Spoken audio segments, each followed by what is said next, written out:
Welcome, friends. That was a fun little intro. We're going to let everything kind of flow in as we approach 7:30 and jump into today. So sit tight. If you're here in the live feed, say hello in the comments. And you know the drill, say hello. If there's questions, you can leave them. If you're watching this after the live, then I'd recommend just scrolling through and we'll jump into this. But we're really going to be getting into one of the core methods in which I teach, facilitate, guide when it comes to the healing of emotional energy, if we want to call it or put it that way. But a lot of people are familiar with that, so we'll use that. So just use this initial time just to kind of get comfy, just get in your space, kind of, you know, you can close your eyes or keep the eyes open just to tune into what's here.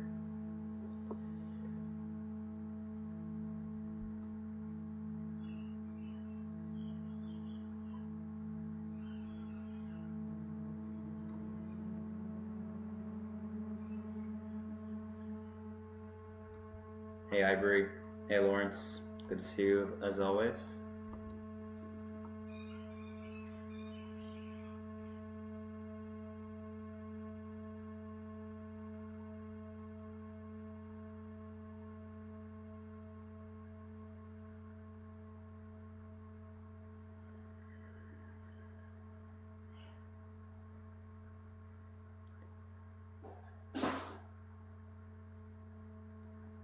So we're going to be just getting started. So if you're coming in, you can say hello. Obviously, get yourself in a space where there's a certain ease with this moment. You know, whether you want to sit in a certain way or just focus on the breath, close the eyes. We're just using this space to kind of tune into what we're going to dive into today, which is a very profound method of, we call it energy healing, emotional freedom. We can also call it self-inquiry in some sense, you know, for those who are familiar with the practice. But really, you know, the reason why I'm doing this tonight is, you know, I've been doing a number of sessions with individuals that this naturally has been called forth, you know, this practice. And I did an article on this about 6 months ago. Actually, the article is here.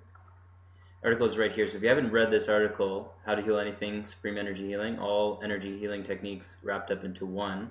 It's a somewhat of a lengthy article, but it's very simple. So you know, you could probably turn a whole book out of this, but we kept it as simple as possible, and that's simply because it doesn't need to be complex. And at the end, you know, I outlined a very specific practice and technique in which can certainly facilitate a process of really learning to ride the wave of emotional experience. Because of course, what I'm not promising from a technique of this sort is that emotions are going to stop or the ebb and flow of emotions are going to stop. That of course is, you know, in some sense it's a fantasy.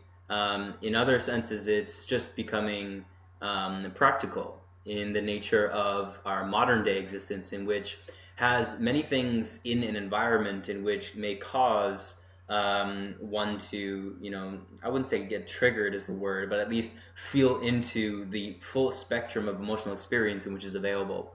So as much as this also can be done in the cave, away from everything, we could say that because, you know, if we're meditating in the cave or in the ashram or in some protected space, that's exactly that. It's a protective incubation type of space in which can certainly support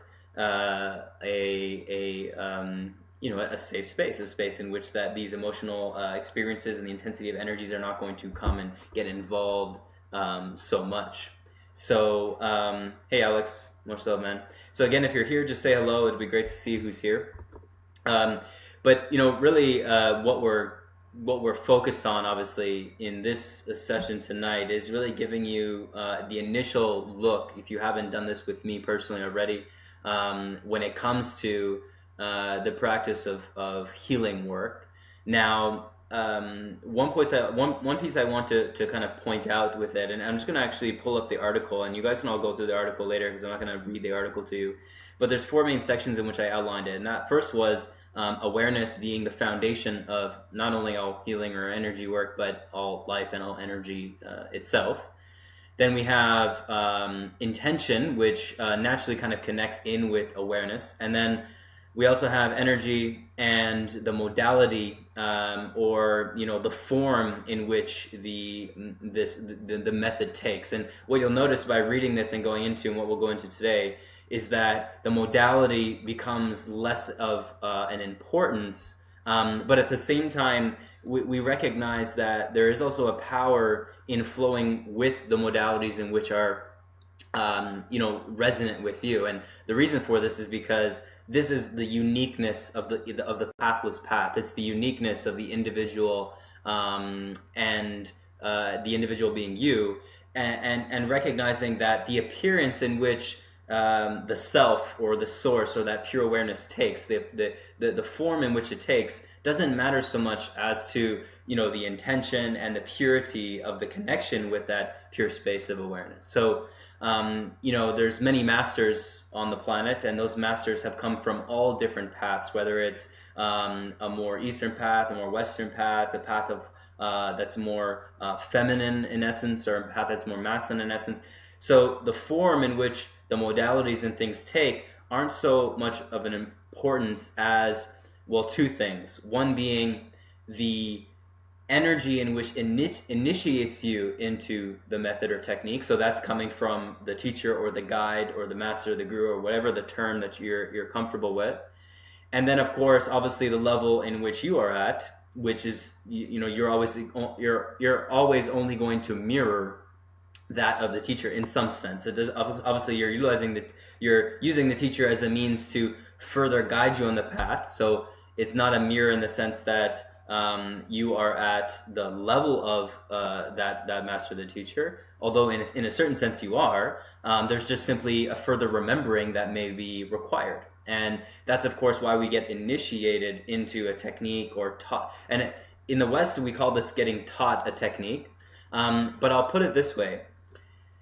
If you were to, for instance, learn how to be a mechanic, let's say, and you were learning from, you had 2 options to learn from. So you can learn from one mechanic who hasn't actually ever done any mechanic work, but they understand everything about the mechanic. They could say everything to you. They've read every book. They could give you the perfect syllabus and breakdown. They could write a book themselves. Everything about what they understand intellectually seems very attractive. So this is option A. And then the other option is a mechanic who's just deeply been involved in working as a mechanic for many, many years, and in involving themselves in that work, they maybe read some books or they learned from different places, people, but they really embody the simplicity of one who just has wisdom, deep wisdom, not intellectual understanding, but deep wisdom. And so, of course, in both scenarios, as you're learning from each, you may, from one, understand all these intellectual things and be, taught all these words and all these things. And then from the other, you're obviously, just given very simple directions, maybe things that are kind of boring, just basic repetitive things that you got to do, or you're shown firsthand exactly, what that needs to be done, et cetera, et cetera. So all the material form-like things aside, we put all that aside for a moment and we recognize that what actually is happening, and we can obviously understand who we're probably going to learn more quickly from and who we're going to actually integrate the teaching from. When we put everything aside, we can recognize that the reality is that we take in the energy of one who embodies the wisdom, and that energy transfers to us in a certain sense, which expedites our process of learning, versus one who is not actually embodying the energy, and thus we can't actually take in the information because the information doesn't actually hold anything. It's literally lifeless in a certain sense. So let me know if this makes sense to you. I'm just going to say hello. Hey, Crystalline and Sabrina, it's great to have you again. So let me know if this makes sense to you, because it's an important aspect to why we're getting into this. And all of you can simply, go read the article, practice the technique yourself. And you'll have a certain level of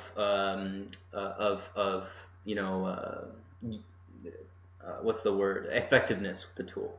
Now the other side is you could be actually physically initiated into the tool, which is nothing other than hearing the teaching, hearing the technique from one who's actually experienced it directly, who's practiced it directly. So in a certain form, we're going to be doing this tonight. Generally, this is going to have to be done either, whether we do one-on-one or whether in a format where I can actually see you and there's a certain connection there. I have a certain connection with you, obviously through the chat, but Facebook has its limitations. But we're going to get into that today and just at least giving you the initial practice to explore. And then for those that want to dive deeper into it, then we obviously can do that because it doesn't really take much. But it certainly takes practice and takes willingness, takes openness.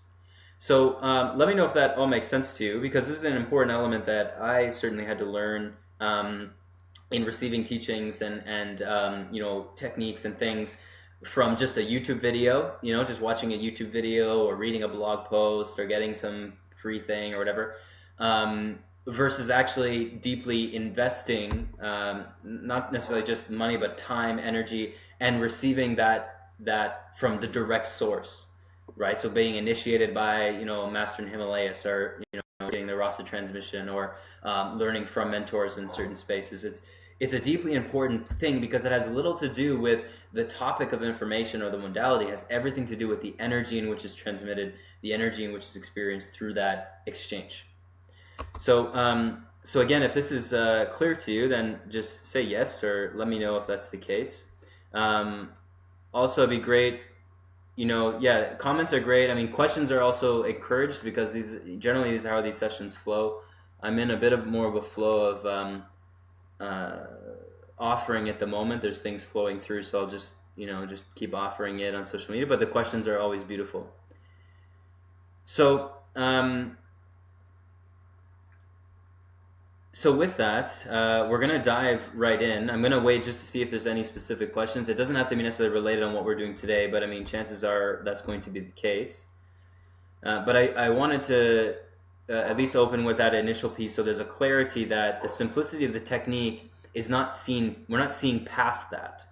We're not seeing past the importance of the practice, the importance of truly respecting the technique, et cetera, et cetera. This is always going to be an important thing. Now, another piece is that some of you watching this may have already been, in a sense, initiated, given, or received a type of process or technique similar to this, and you may already be having success with this. So if that's the case, then continue with that. But we're simply looking to continue to stay sincere and humble in our receiving of whatever tools that we'd like to receive.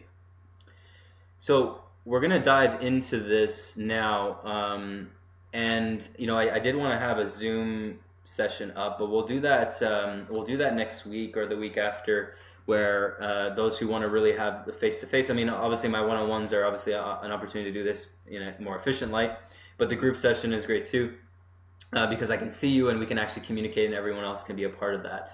But for now, I'm going to guide it the best that I can. And I'm going to go through it intuitively, just in the space of connecting with each of you, because I can feel generally the energy of most of the group when we're doing this.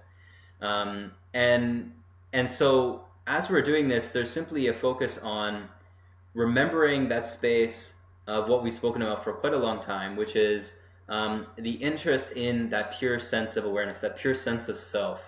And so for those who have been practicing that sincere essence of self-inquiry, naturally, what this has brought forth is a space of more of a disinterest in the changing phenomena of, let's say, spiritual analysis, or sourcing some memory or some past trauma, some reason, some past life, that type of thing, going into the intellectual drama of trying to understand what emotional experiences are arising. And an example of this, for instance, is I've been doing a lot more fasting recently, and a lot of people in my space are doing that as well, and some of you.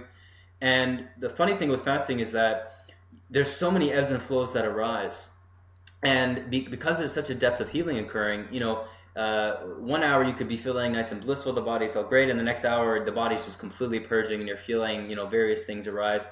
And the more in which you're coming to that place of not interested in why, Why is this? Why is that? What's this? Where did this come from? Why is this happening to me? It shouldn't be happening. I'm so spiritual. It shouldn't be like this.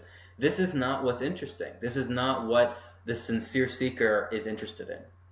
The sincere seeker is interested in only truth, which is what remains unchanged even as all of these changing things continue to occur. Because when we're looking for an absolute truth, an absolute, in a sense, objective truth, we're looking for something in which is constant, truth that never changes, that does not ever fluctuate. And because the only means we have to seek for truth is through this very space, this very subjective perception, then the recognition is that there is an inquiry to find what is unchanging about this moment, what is unchanging about this current space, what is unchanging about just this. And in essence, this is the method we are going to dive into just in this moment. There's a question here. Hey, Corey, something coming up for me this week was an understanding that I am trying to control aspects of my life. If I want to let go to the feminine, feminine and be open to the spontaneity, fear of being a crazy person comes up if I were to completely let go and surrender. Well, I'm going to give just a small piece of this, and we're going to dive right into this exercise because I'm sure many can relate. And more importantly, this is a perfect example as to why we're not interested in understanding intellectually so much. When we think of surrender, when the mind thinks of surrender, the mind fears surrender and presents an image of what that fear looks like. And many times, and that's for you to inquire in each of your situations, the mind will present the image of surrender in which it's most afraid of, because surrender in essence is what in essence is what it doesn't feel safe with. It doesn't mean it can't stand surrender or doesn't want to. It means it doesn't feel safe in surrender because of the image in which it perceives it as. And so surrender then quite naturally will be represented as this image of chaos. This image, and chaos meaning all these bad things happening, because chaos generally is bad in the mind, right? Chaos is bad in the mind, like things are going to happen that I don't expect, and the unknown's going to occur, and things that I didn't foresee, and et cetera, et cetera, et cetera. So this idea and this image that chaos is bad. So not only is it presenting an image of chaos, but it's saying chaos is bad. But yet, I don't know about you, but every time I go into nature, all that it is chaos. Everything that is experienced, everything that is seen is chaos. Everything, like I look outside right now, it's a gigantic storm. It's chaos everywhere. But yet at the same token, I don't question the chaos. I don't question nature because there's a clear recognition that there is actually order within this chaos. There is a complete order within this chaos because all is happening exactly as it needs to, not because I understand why. I don't know why there's a random snowstorm after a week of 10 degrees. I'm not sure. Maybe it's HAARP, maybe it's governments controlling weather, maybe it's who knows why, global warming, all this, but I don't actually know, and I drive myself crazy trying to figure out in knowing, so I need to drop it. And I can easily drop that because there's a clear satisfaction in that peace, in the peace of not knowing and the peace of accepting and the peace of recognizing this is the way it is. So there's no difference in the nature of one's life. The nature of one's life is this exact essence. And the more in which one comes to this recognition, then the more in which the chaos actually emerges, and the more one's okay in that chaos, and the more in which one surrenders to, as Ivory's mentioned, the feminine of infinite creativity, in which is very chaotic. But it doesn't mean it's bad, nor does it mean it's good. And it doesn't mean it's not ordered. Because if one thing comes, the other is right on the other side. It's always coming in a full coin, and we're seeing either one side or the other in this dualistic realm. And we're looking to find a balance in which we can be okay and have faith that there's actually two sides of the coin. It's so funny. So I hope that answers the question. But what I'd like to do now is let's just dive into this practice. And so everyone, I'll just invite you to close the eyes. And I'll invite you just to tune into this space. And so maybe as a theme, maybe not necessarily for everyone, but as a theme for what's arising here in this moment, this topic of chaos, this topic of lack of control in one's life, this topic of a fear of surrender, we can feel into what that is, if that's what's present for you. If there's a different emotion or different experience, different intention that's arising, then we can bring our attention to that. So the only focus that we're here now with is just a sitting with what's present, just for this initial few moments.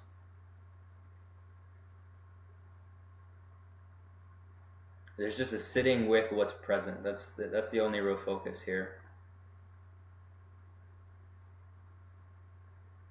And as we're sitting with what's present, there may be a natural seeing or perception of a sensation that is arising from this intention, this topic. You know, we brought forth this chaos, this surrender of control, or need from control, fear of surrender. We're moving our attention to the direct sensation of where this arises in the body. That's the only focus. So we're bringing all of our attention, all of our focus to the direct sensation of where this resides in the body. And so if it's in the stomach or in the solar plexus or in the heart, you know, we're moving our attention just to these areas. It can be simultaneous where we're aware of all of it together. Because by resting as that pure space of awareness, we're aware, just simply aware.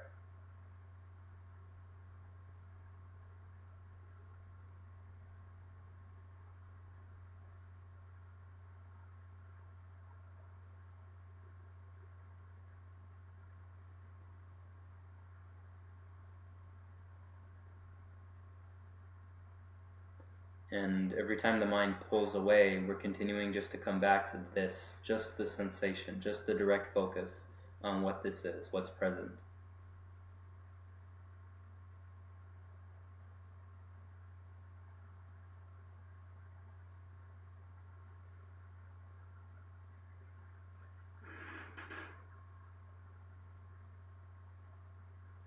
And simply in doing this, releasing from any storylines or reasonings as to why, memories that are arising, there's only a focus on the direct sensation. There's a space in which is created just by returning to that pure place of pure witness, pure observance.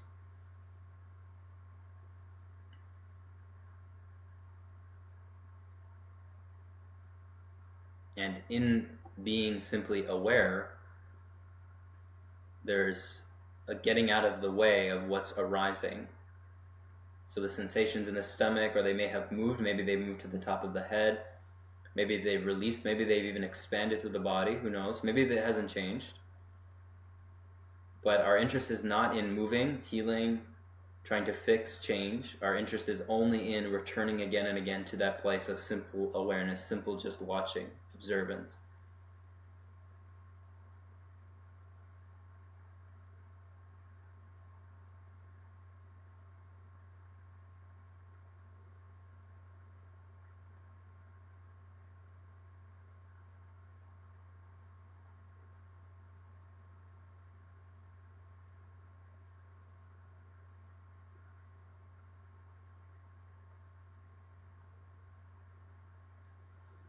And the pressure in the head that may come from the energies moving is the energies looking to release, if not already releasing from the top of the head, which naturally just from this awareness that's been given to you now, the opening of the crown actually occurs very gently, and the release can be felt through the top of the head.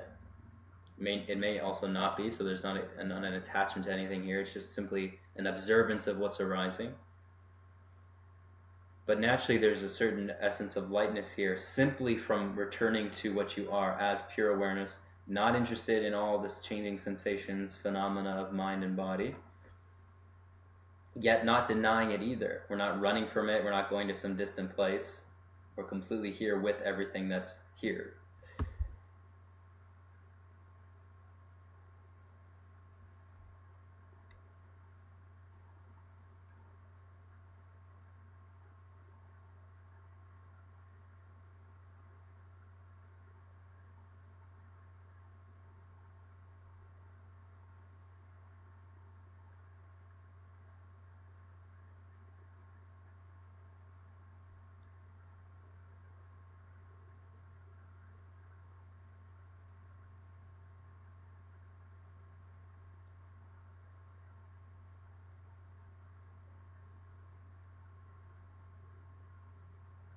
And so again and again there's a movement back to that pure space of awareness in which, again, is not interested in what's occurring. There's an attention inwardly to that sense of awareness, that you're watching the watcher, you're seeing who is seeing. You're not seeing all the objects of attention. That may still be arising, but the interest is to, and the intention is to continue to come to that space inwardly. Now, you may have felt that there has been a release that occurred. It may also still be there. And if that's the case, we're continuing simply, again, to rest our attention with what's arising, and resolving any interest or desire for things to change, like this sensation to get better, for there to be healing, for there to be a release. All of this is to go. And that's not by forcing it, simply by continuing to bring the attention back to that pure place of witnessing, just simply being aware.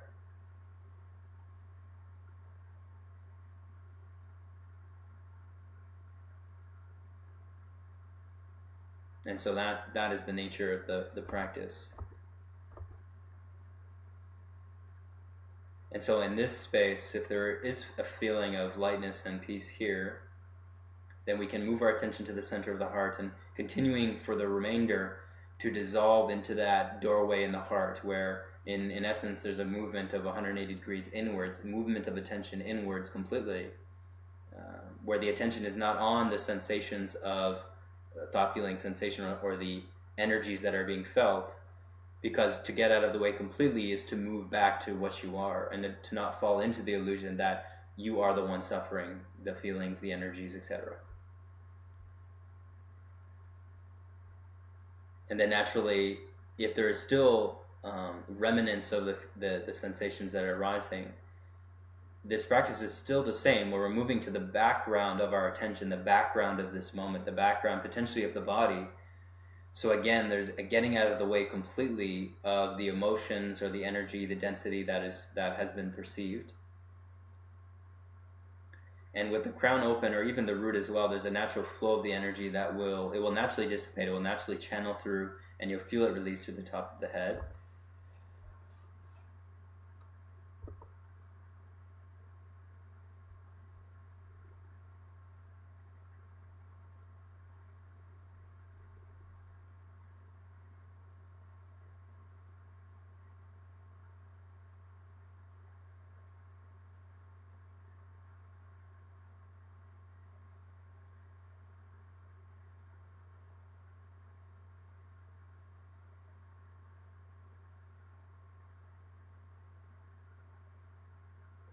And just know this awareness throughout the entirety of your perception and your being.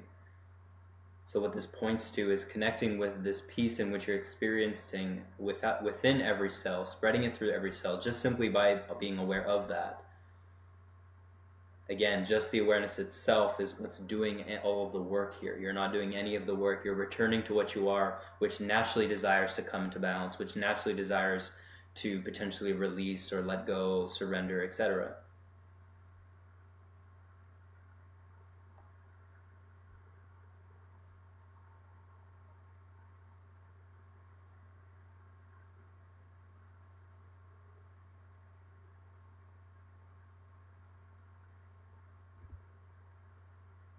And so if there's a feeling of resolution here in this space, then we can slowly kind of bring our attention here back to this space. And of course, feel free to share what you experienced. If there's further work that you're feeling that's needing to be done, you need to rest further, then just continue to do so. And I'll just feel into how the responses are here. But just share, what's being experienced on your end. And we'll flow with that.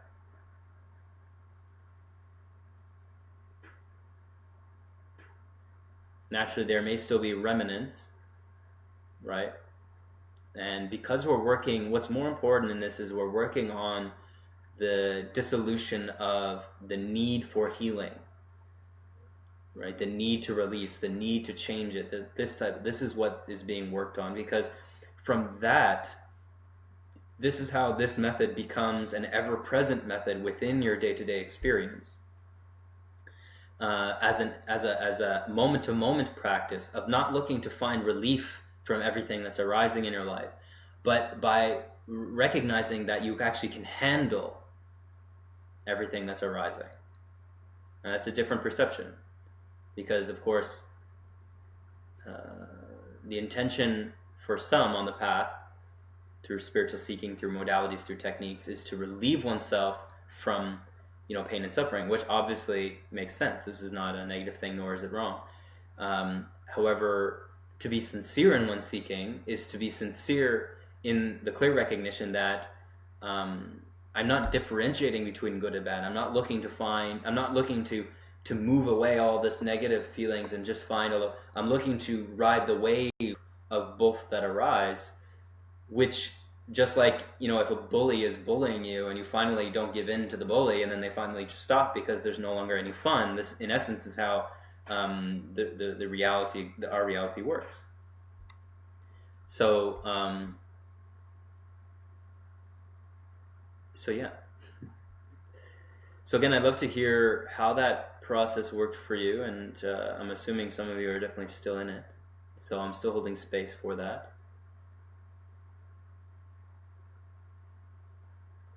Which again comes to that place of being authentic in your current feeling. So if there's intensity of energy, if it's still arising, there's a willingness to be patient. There's a willingness to just rest with it, to just be.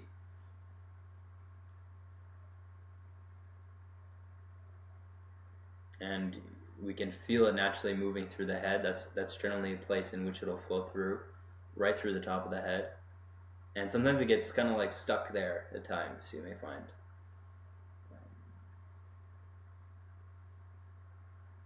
And so it's a further easing into that area of the body, a further easing into everything that's arising, and easing into it, a willingness to just be aware for as long as you need to be aware, because that's all that you are anyways. You couldn't be anything else but that.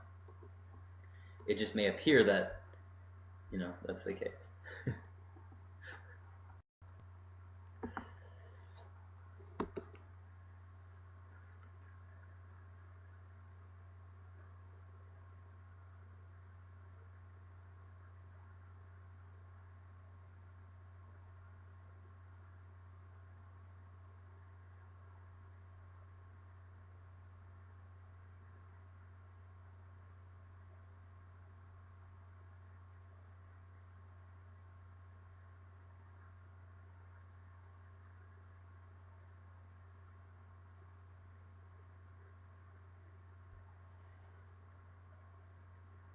So there's a beauty in this practice, because in essence it's merging typical emotional healing based practices, emotional freedom techniques and past trauma regression, these types of things, and it's merging it with the means of self-inquiry, which is the direct means to the self, the direct means to realization. And what remains is yourself, because you're inquiring to find just the self, and through that healing whatever is needing to be healed. It's kind of an all-in-one method. It's an all-in-one methodology, see, which is not broken down into all of these stages as we run through. It's a very instantaneous process. We break it down so that there's context. The mind can have some logic, but we recognize this is an ever-present practice in which can unfold in a very rapid way, to the point in which it's just simultaneous. The emotion arises, the emotion is seen. The emotion arises, the emotion is seen. And by seen, what I mean is that it's seen through. We're seeing the source of what it is, which is pure awareness. So it is not its appearance, it is just you. It is just the self appearing in a new form, new way. So Lawrence had mentioned the ball of anxiety that was felt in my chest heart seemed to just fade away. It was as though the person was no longer there, here, just existence. Yes. Seems accurate to what's possible. So if there's any questions on this practice, further clarifications, or comments as to how this was just experienced, how you're feeling now. Maybe you're still in it and I should shut up.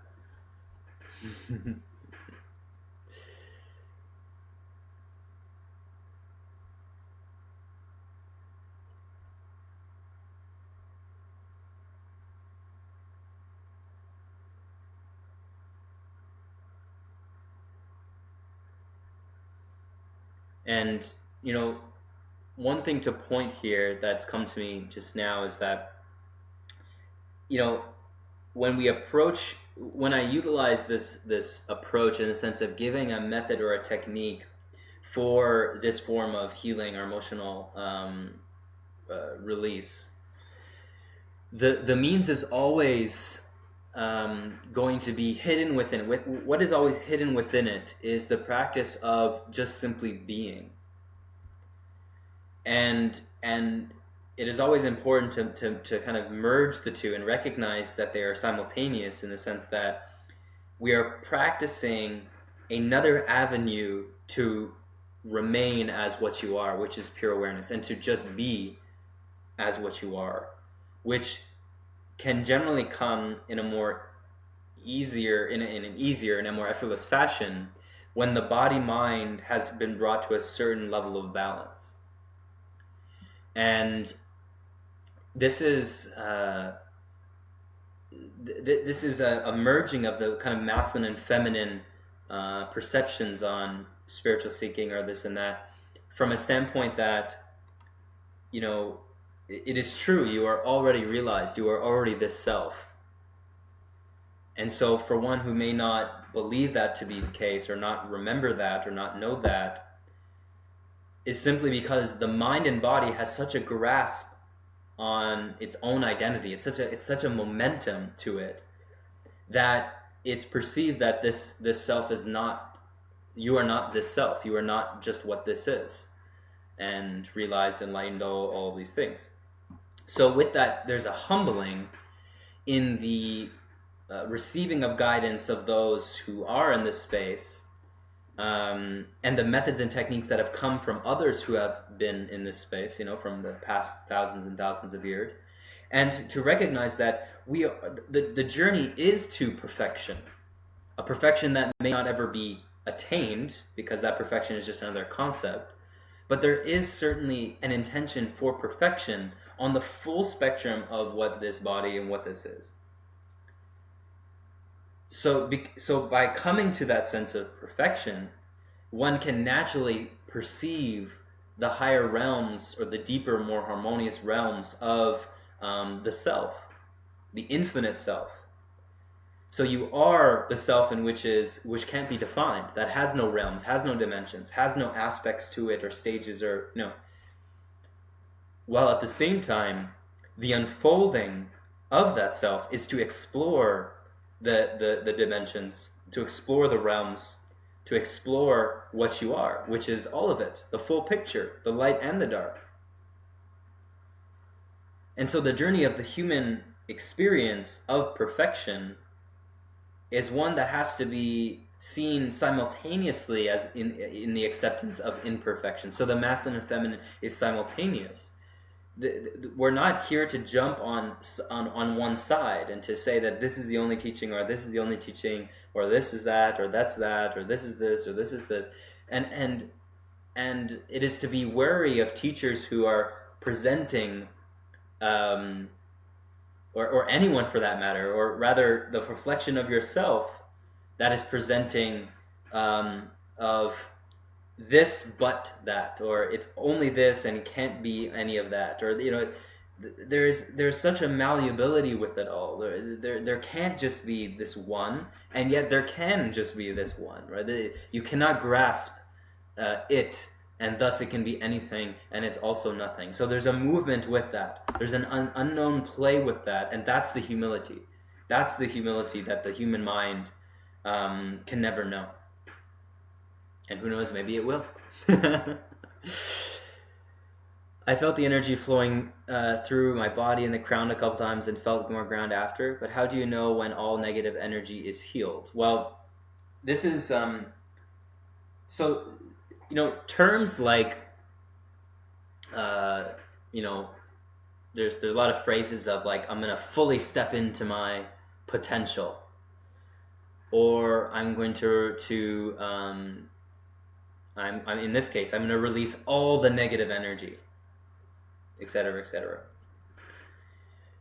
When we box certain things in a box, there's always going to be a potential limitation with that. And so, for instance, we box this method, this technique in a practice. And so in the mind's eye, well, if this practice is really the ultimate energy healing practice, like Corey says, then I should be able to release all the negative energy which is here. Which, in a certain sense, within time, right, within the third dimensional time, this can be a potential. This is a possibility. Because in the present space that you're in, the litmus tests of whether or not one has released a negative energy or not is, well, how are you feeling? Have you come to that place of that inward silence in which is at peace with this moment?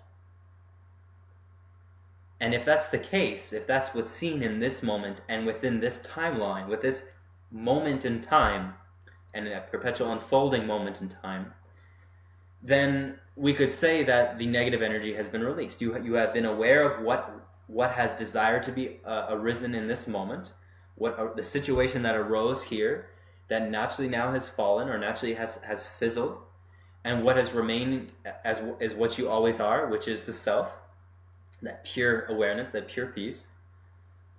Now, then we see that within time, we could say that all the negative energy within this time bubble has been released. But of course, we recognize that that is just a concept, because there's no real such thing as time.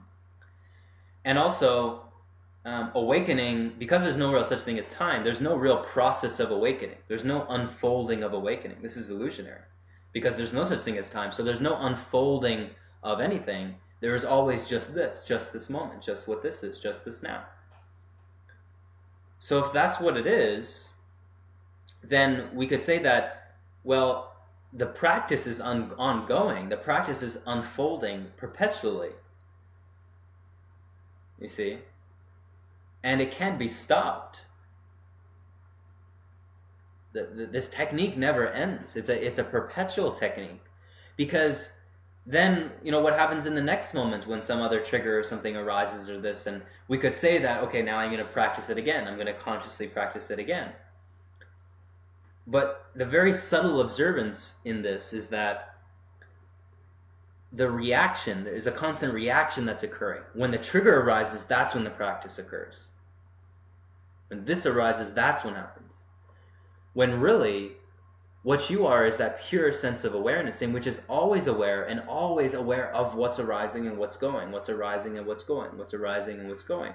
So we can see that the real intention with this practice is what I'm describing here is to continue to come to be this sense of awareness that is always aware. And in that, always practicing this technique, always in the transmutation of lead into gold, to the point in which there's not really a differentiation between lead and gold, because we see it's all really the same. It's all the same energy.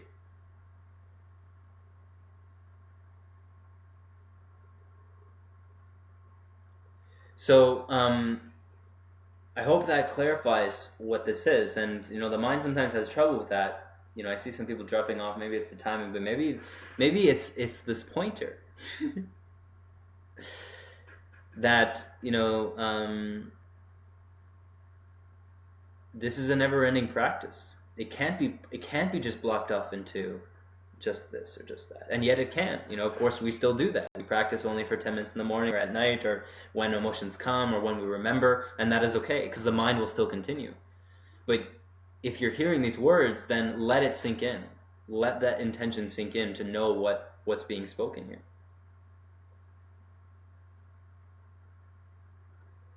Thank you, Corey. So much shaking, release to the root, so still, peaceful. Thank you. You're welcome. So, what would be great is for those that enjoyed and benefited from this practice that we went through today, is to share what you've experienced with the share of the video. I've been encouraging sharing with a comment, because sharing with a comment generally gets people to watch it. I know I don't watch things that people just share without anything. Well, at least not often. It doesn't entice me enough. I want to know why they're sharing it. So do that if that is feeling called for you. And if there's any further questions we can get into as normal, this is an open space.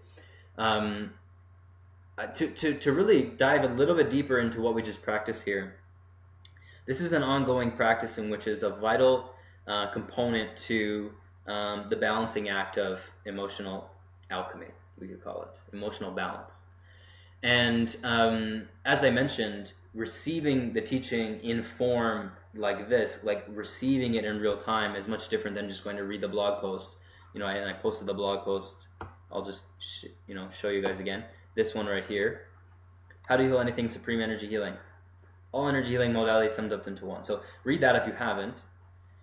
And so the power is practicing this with either myself or with the group, so that there is an abidance in that energy, right? There's an abidance in the energy, and by abiding in that energy, you receive the energy, and you receive the detail, the simplicity, the depth of what the technique actually presents. So what we're going to be doing is, we have the Heart Center Leader Program kind of ongoing, it's unfolding, but I want to have some specific meetings just for what we went in through today. And that's simply going to give everyone an opportunity to dive deeper into what this practice is and how to be in that simultaneous perpetual practice of resolving what's arising. And then, that initial place is resolving it, because there may be backed up emotion, right? So that also is in conjunction with the detoxing and all those elements. But from that place and from that initial intention and perceiving that initiation for myself, we can dive deeper into how we're practicing it day in and day out. How is it a perpetual practice, which also unfolds into service? Because by practicing something of this nature, what naturally arises is a willingness to be in a space of, I wouldn't even call it leadership, but a space of holding space, like a space of holding space, right? Being able to hold space for the energy of who's around you. In even the most simple of lights, maybe there's something that happens at the grocery store, or you're with your friends, or there's a creative project you're involved in, and by being the vessel of transmuting what's flowing through in your own body, being able to really watch and be able to surrender to what's flowing through there, the profoundness and how this affects those around you is quite intense. It has quite an effect, as we've all seen this right now and how this is affected. So for everyone that's wanting to dive deeper into that, then just say yes or comment, send me a message, whatever. Some of you are already involved in the Heart Center Leader Program, some of you are not, but understanding and really diving deeply into the momentum of what this technique can bring and the method of this practice, it can work wonders, on all levels of healing. And we wouldn't even call it healing anymore, because we're just revealing the true essence of yourself, the true essence of what's presently here. So we could call it healing, but that's not what we're interested in. We're interested in just being authentic with what's arising, authentic with this moment. And so if that's all this emotion, or if it's all this bliss, or if it's all this boredom of all of this, whatever it is, this is what's being opened up to. So with that, I'd probably just recommend everyone to schedule a time with me to kind of connect one-on-one. A lot of you have already done that. We've been doing the pay what you feel thing, which has been really cool. So when you're feeling in peace with you, your life, people, and everything without meditating, is it when you don't have negative energy in you? So the way to look at this in a more accurate light is by inquiring to what the self actually is and what your self actually is. So initially, one may perceive themselves to be the mind and body. So the question is, do I perceive myself to be the mind and body? Am I something that's beyond the mind and body? And if so, what is that? And can I find what that is? Can I inquire to find out what that is? Can I hold what that is? Can I grasp what that is? Can I understand what that is?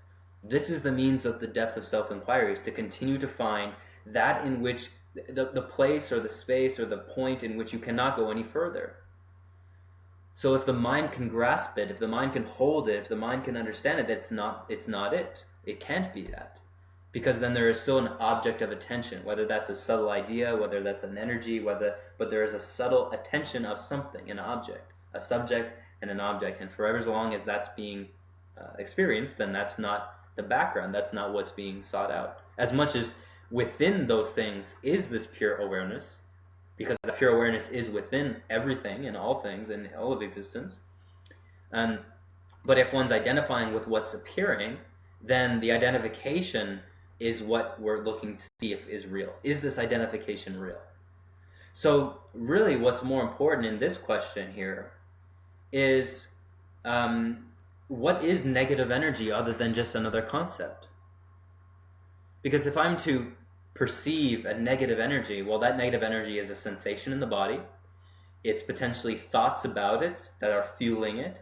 It's a label of feeling, an emotion, a label of a type of emotion. So these are all just concepts. These are not, they have no actual sustenance. They are just concepts in which have come out of the ether. They spontaneously arose. So the inquiry is to, well, where did this arise from? Did I arise this? Did I make this concept or negative energy arise? And well, as we very quickly inquire, well, that's not the case. I'm not the one who arose this. It just happened. It just arose. And so the inquiry is to, well, where did this arise from? How did it arise? Did it just happen, or did I make it happen, or did something else make it happen? You know. But we're not questioning with those questions. We're questioning with our movement of attention. Can we actually find this source point in which is creating all of these things in seemingly some sense of order, some sense of continuity? You know, this is my life and it has this continuity and this storyline and this awakening path. But all of that are ideas within mind in which, as we inquire inwardly, which you can be doing now, it can't be found. And if you can find it, then inquire, is this presentation real? Is this final? So if you can find something, is it final? Is it absolutely true? Or will it also fade? Will it also change? Will it also potentially dissipate?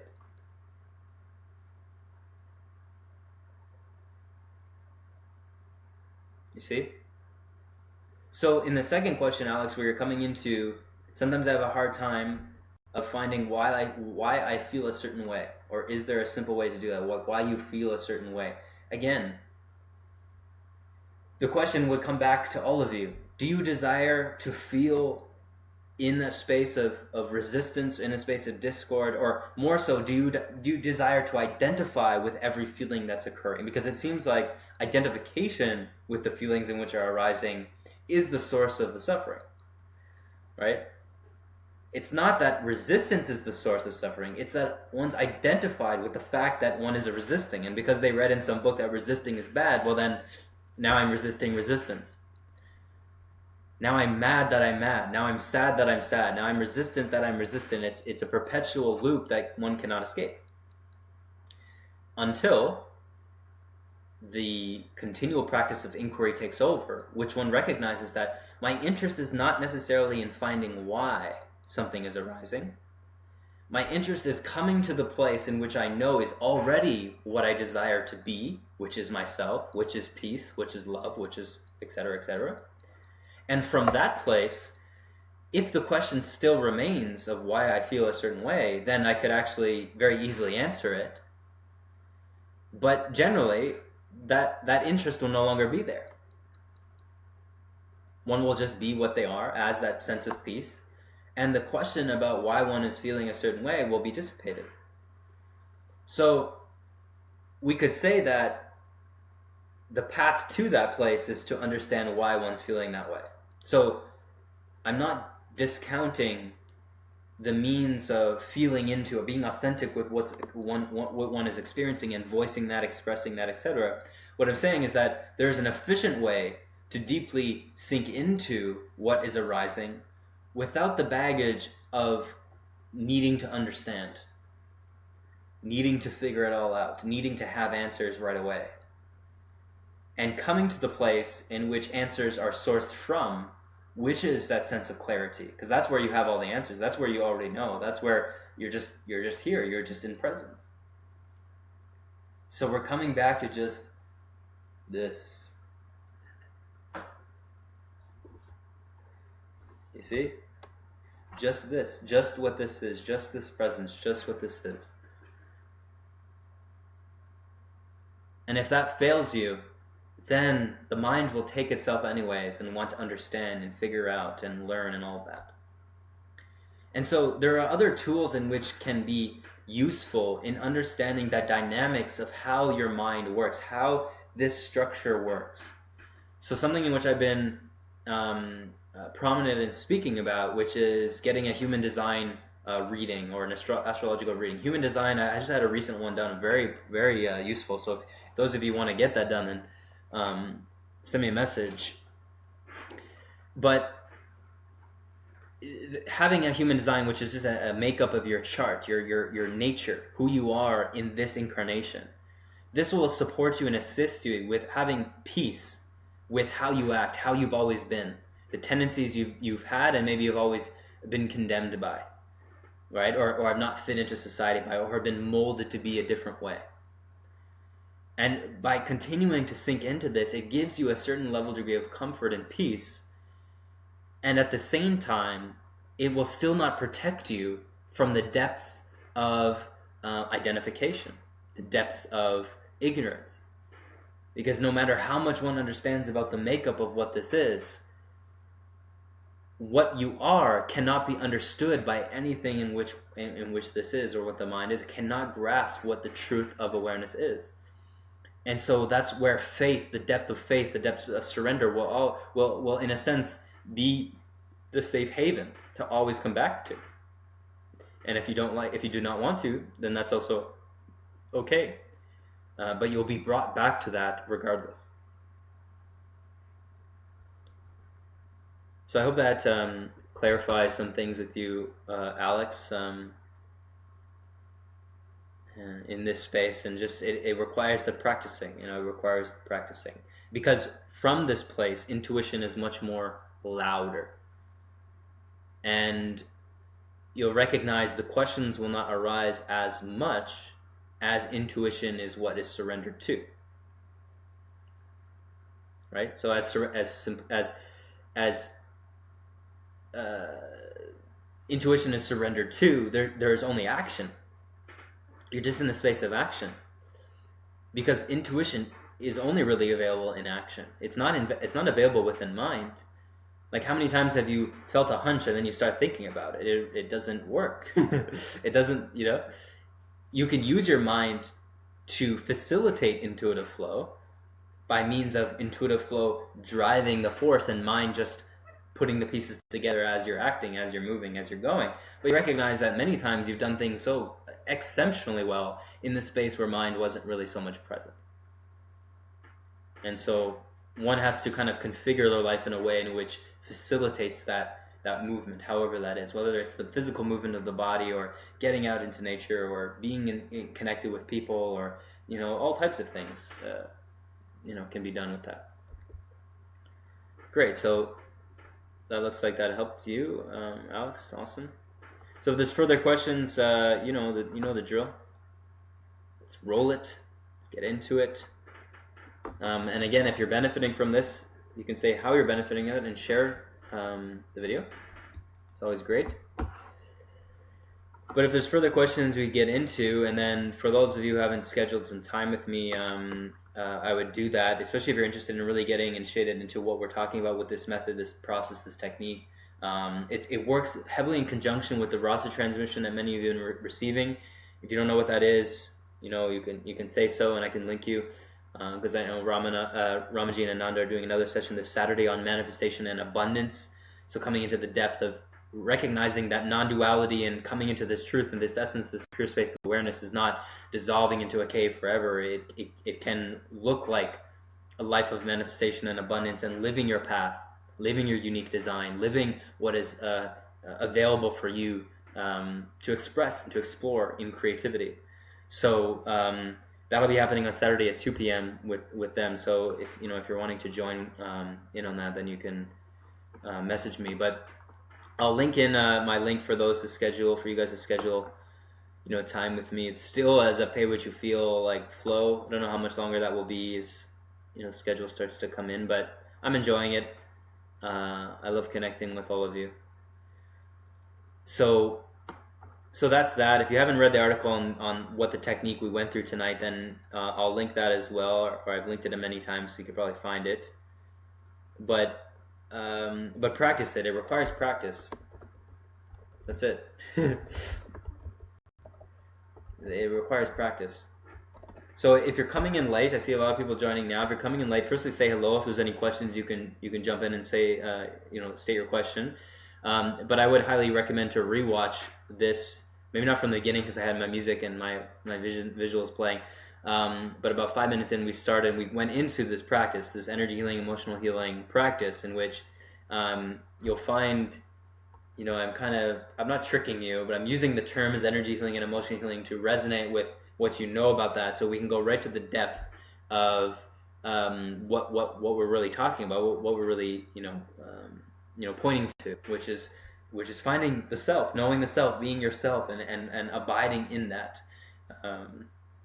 It's just such a magical time we're in. So as I mentioned, if that practice was useful for you, then please share the video. I'm gonna actually do something now. I'm just gonna share the screen with you guys right now, so you can just be in the loop of some things. There's a couple things. There's always a number of things going on with me, as you can tell by now. So just kind of roll with it. So this is the article. The article goes through everything of this healing methodology and this technique, and at the bottom we outline the exact steps of this method. And then here we go through the program which I'm speaking about, the program in which is really focused on initiating you into this technique. So this technique will work without working with me on it or doing this session continuously, but I would say it worked probably like 20 to 40%. Sometimes less, sometimes more, depending on where you're at.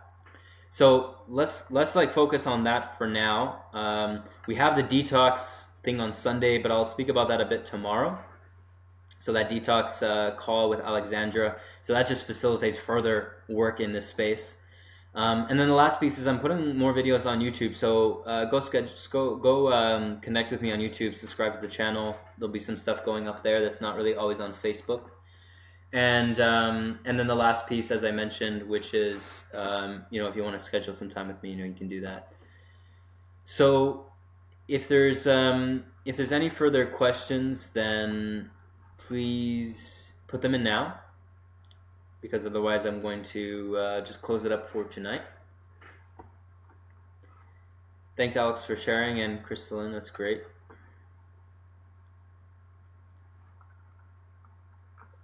Feel free to like the video. I'm going to like it now.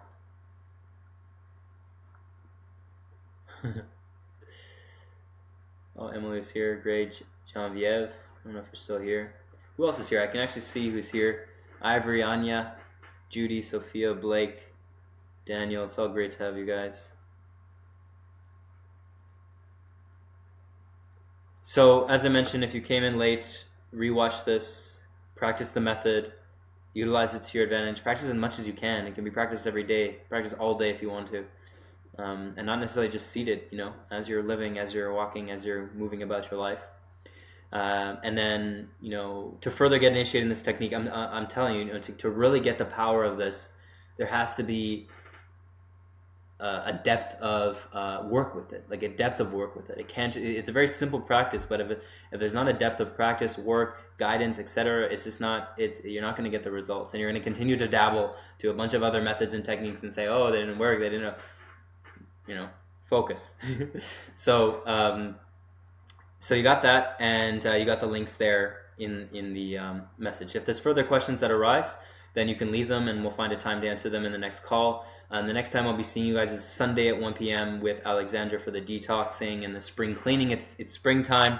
It's time to clean out the body. I've moved to mainly fruit diet. I just ate a little bit of light vegetables today after I broke the kind of fruit fast. And it's profound. Everything arises, things you don't want to see, emotions, all of it is all going to come up. And it's not, it can be gentle, it can be gentle, especially if you're working with other tools, if you're doing some breath work, if you have guidance from somebody who can hold space for you, etc., etc. Now for North Americans, it's in the more summertime, so the energy is a little bit more conducive to release and eat lighter and you're not, it's not so cold out and that type of thing. But yet I'm saying this and there's a blizzard outside, so we'll take it as it comes with this craze of our world today. But yeah, much love to all of you, and be as you are. Have a beautiful evening, and we'll connect soon.